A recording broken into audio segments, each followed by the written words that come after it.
Orang kayak Ganjar berada dalam tantangan yang jauh lebih besar daripada yang lain-lain.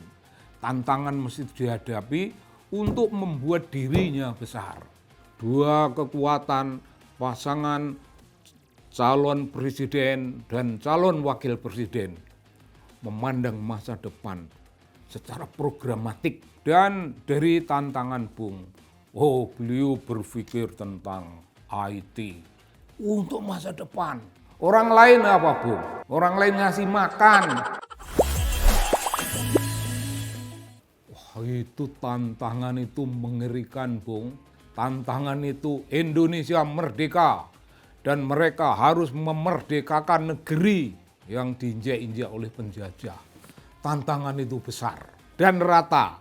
Tantangan Bung Karno sama dengan tantangan Bung Hatta, sama dengan tantangan Bung Syahrir, sama dengan tantangan Tan Melaka, sama dengan tantangan bagi semua tokoh.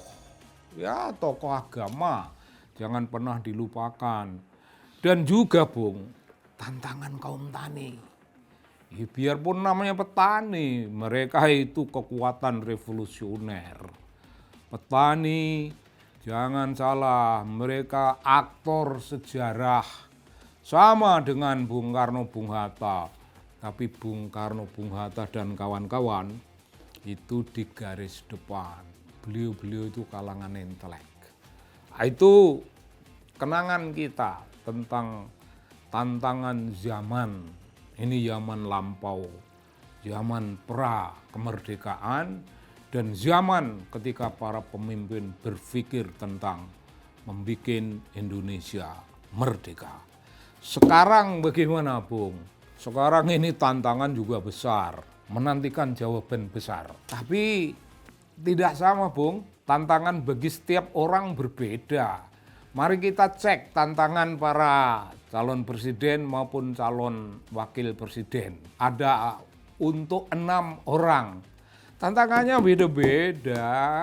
Orang kayak Ganjar berada dalam tantangan yang jauh lebih besar daripada yang lain-lain. Dari mana itu kita bisa ngomong begitu? Apakah karena saya pendukung dan pembela Pak Ganjar? Ya tidak. Ada faktanya, Bu. Pak Ganjar lah yang telah menunjukkan pada kita. Dan di tingkat wakil, nanti Pak Mahfud dengan wakil-wakil yang lain-lain itu beda-beda. Kalau kita perhatikan, mari kita cek. Bung Ganjar merasa berhadapan dengan tantangan yang jauh lebih besar. Agak dikuyo-kuyo oleh suatu peristiwa dadakan.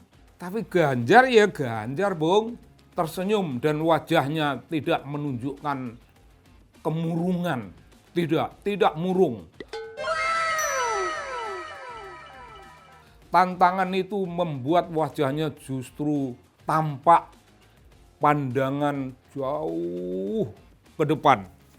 Karena tantangan ini menjadi tantangan yang tidak bisa dilewatkan. Ini tantangan mesti diganyang. Tantangan mesti dihadapi untuk membuat dirinya besar. Bung, manusia yang bisa begitu, yaitu manusia besar. Orang yang punya jiwa pemimpin dan punya kepemimpinan. Orang yang menghadapi tantangan dengan menunjukkan energi dari dalam. Tidak mengeluh, tapi tantangan itu harus diganyang. Dan dari tantangan Bung, beliau berpikir tentang IT untuk masa depan. Orang lain apa Bung? Orang lain ngasih makan. Suatu pemimpin yang berpikir tentang masa depan, ganyang korupsi, tanpa pandang bulu dan teguh. Itu diperkuat oleh Profesor Mahfud, calon wakilnya. Dua kekuatan pasangan calon presiden dan calon wakil presiden memandang masa depan secara programatik. Yang lain itu Bung, programatik, tapi programatik kelas dapur, programatik kelas cilik-cilian. Dan program-program yang dikemukakan oleh dua pasangan yang lainnya itu konsumtif. Bung, kita semuanya udah tahu, ini bangsa jangan diajari untuk hidup konsumtif. Ajari bangsa ini untuk hidup produktif. Oh, kita memikirkan generasi milenial, generasi Z. Dipikirkan itu, mereka berpikir tentang apa? Pak Ganjar mencoba belajar dari mereka dan berpikir tentang IT. Bung, IT bukan sunset technology. Itu sekarang ini IT adalah teknologi yang sedang terbit dan dia menjanjikan melampaui langit yang panjang itu untuk sunset entah kapan masanya di masa depan yang jauh. Siapa menjadi calon pemimpin, siapa menjadi calon presiden yang mengabaikan urusan itu, nomor satu, dan urusan korupsi, ya salah. Mari kita cek, Bung, atas dasar fakta. Bung Ganjar dan Profesor Mahfud bicara korupsi dengan keteguhan, dan kedua-duanya tough, sangat tough terhadap itu. Tidak bisa tawar-menawar karena mereka pada tahu kekayaan bangsa harus diselamatkan.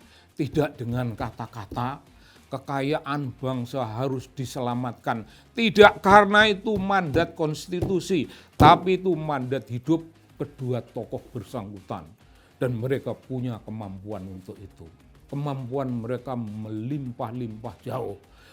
Perhatikan pasangan sebelah. Ayo korupsi.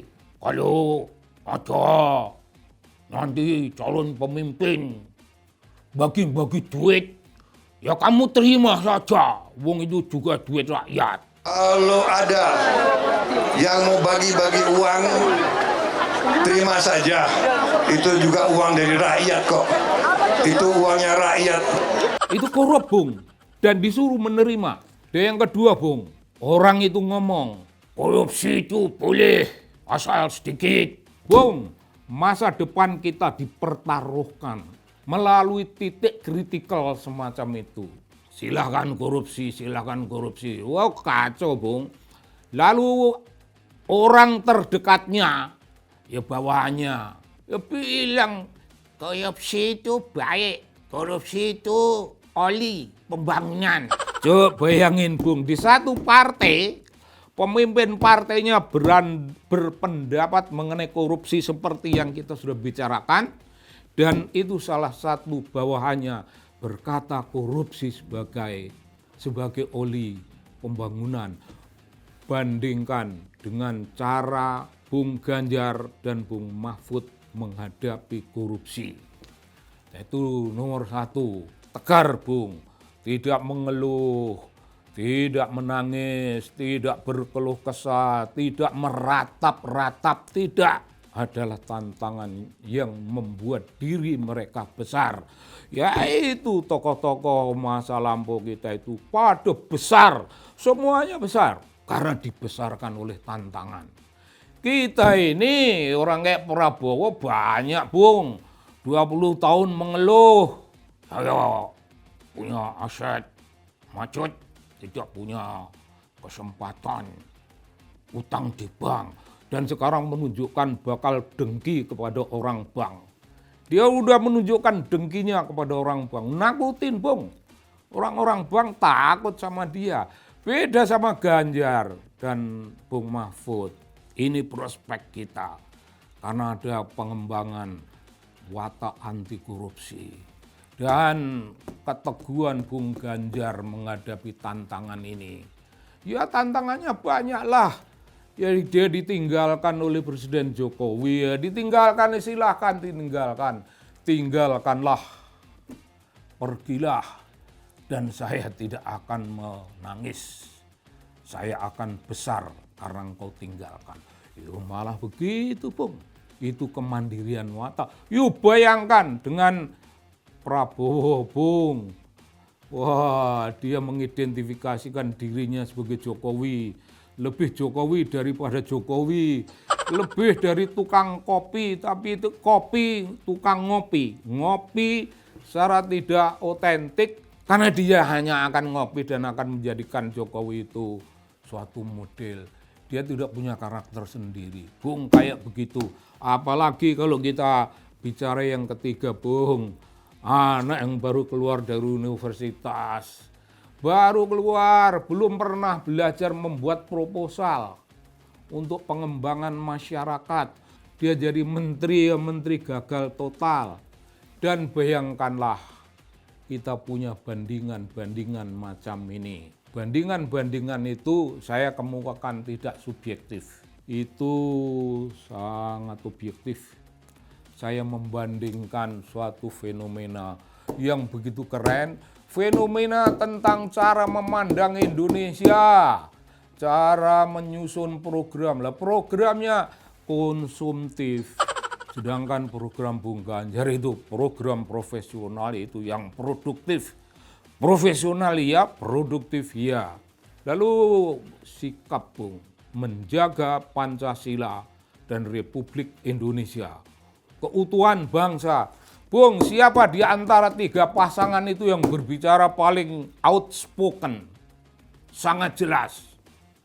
Ya Bung Mahfud, ya Bung Ganjar, sama urusannya. Ketika berbicara tentang NKRI, ya mereka bilang NKRI harga mati, ya memang harga mati, tidak bisa ditawar-tawar.